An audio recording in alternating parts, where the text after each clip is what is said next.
is shooting broken in NBA 2K25? If you open Twitter, that's what many will lead you to believe. We're only a week out from the official launch of NBA 2K25, and while the majority of the community is enjoying the game as a whole, there are still full dissertations of patch changes that are needed in order to make this game quote-unquote perfect. Whether it's shooting, layups, speed boosting, it seems like everyone wants something changed with the game. So let's deep dive into NBA 2K25 a week later and figure out if those changes are valid. Number 1, dribbling.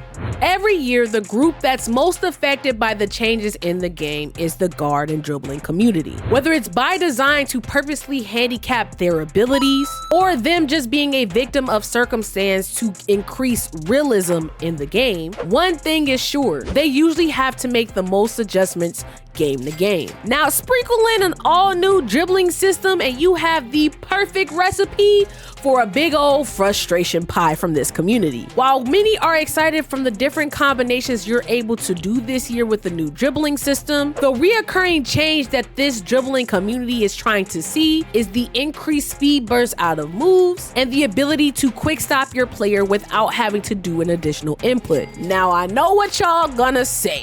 Boom! These guards are just complaining because they want to dribble out the shot clock and not use their teammates. Dribbling is fine the way it is, they're just being big babies. And while some of that may be true, that doesn't necessarily mean their argument is invalid. Now wait, before y'all try to barbecue me in the comments, let me explain. Our problem in the 2K community as a whole is that we don't listen to the subject matter experts that come from each of the sub-communities listed within the game. We'd rather negate their feelings because they enjoy playing the game differently than our own experience. And therefore, to us, their opinions are invalid. That shouldn't be the case. Everyone should be able to enjoy NBA 2K regardless of how you choose to play the game. It's the different NBA 2K experiences we're having on the same game that fuels this perspective of guards. While in casual spaces, you may not see the need to increase speed boosting because the level of competition isn't as high. But in competitive spaces, it's incredibly difficult for guards to separate from good locks, especially since their body continues to move and they have to do multiple inputs just to get a quick stop. But just because that's the case, it doesn't mean that every single speed boost needs to be buffed for guards. With any changes that we need for the game, it's important to be incredibly specific. A blanket speed buff doesn't fix their issue. The main issue is the initial burst out of moves in the half court and the ability to consistently stop on a dime without using an input to quick stop. In casual modes like Park, the issue is virtually non-existent. Hop into any competitive game mode like the Proving Grounds stage or Pro-Am, and you're gonna be miserable playing guard this year. Overall, in my opinion, speed boosting is a valid concern only in the half-court setting. But y'all let me know in the comments if you think speed boosting should have a buff in NBA 2K25. Number 2, layups. Raise your hand if you airballed a layup in NBA 2K25. Oh, just me? Now, why you lying? I've been playing this game since 2K9, and I can confidently tell you that this is the first year that I've seen this many missed wide open layups. We're NBA players playing at the highest level, so surely we've never seen people in the NBA miss layups, right?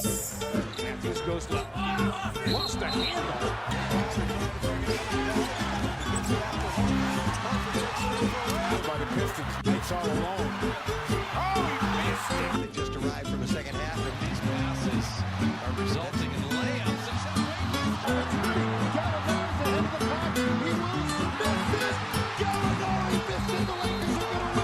Right? While I do agree NBA players missing layups is a rare occurrence, we gotta be real with ourselves for a second. Weren't we the ones in the Twitter spaces saying that our attributes should actually matter? This year, for the most part, they do. If you have a low perimeter defense, people shoot right over you with ease. If you have a low pass this year, every person becomes prime Deion Sanders waiting to pick your pass off. And yes, if you don't put your layup or close shot up this year, you're probably gonna airball a wide open layup if you mistime it. To me, layups being the way they are is not a valid concern. We're just used to attributes not mattering. Number 3, shooting. So, Is shooting actually broken in NBA 2K25? For the past week, there's been a divide on Twitter arguing if shooting is actually broken. There's creators like Chalk and LaMonsta advocating to keep shooting the same because it has a skill gap, while others believe since the top ranked players in Proving Grounds are shooting at best 45 to 50% from three, then that's an indication that shooting is actually broken. NBA 2K Labs even came out with a report seeming to back up their claims, when they indicated the pure green window doesn't seem to exist on the square button when shooting with bronze badges. Even though they're still testing, many are asking for a shooting buff now for the sake of keeping the game active. But it's at these moments that I recall a quote from Abraham Lincoln: "Give me 6 hours to cut down a tree, and I'll spend the first 4 sharpening the axe." So before we as a community start hacking away at the game, trying to get certain patches and changes done, let's sit back, call a timeout, and sharpen our axe by analyzing the situations from all angles to plot the best course of action to keep the game and make it perfect. 1. We don't have enough data to support the claim that a shooting buff is needed. There's a bunch of misconceptions of what the test from 2K Labs actually indicates. The report does not indicate that RNG has been introduced back into shooting for high risk, high reward in NBA 2K25. It does, however, indicate that the pure green window exists. The visual cue for your jump shot remains the same. You just need to focus on the animation because the speed of the jump shot changes from shot to shot. Mike Wang confirmed to me while in the Twitter space on Saturday night that this was done intentionally to combat Zins, but also to make every build viable in NBA 2K25, while also increasing the skill gap for shooting. So based on the data we know, shooting isn't broken, it's just different. Now, I'm not here to debate whether this shooting system is good or bad. There's still so much information that we don't know.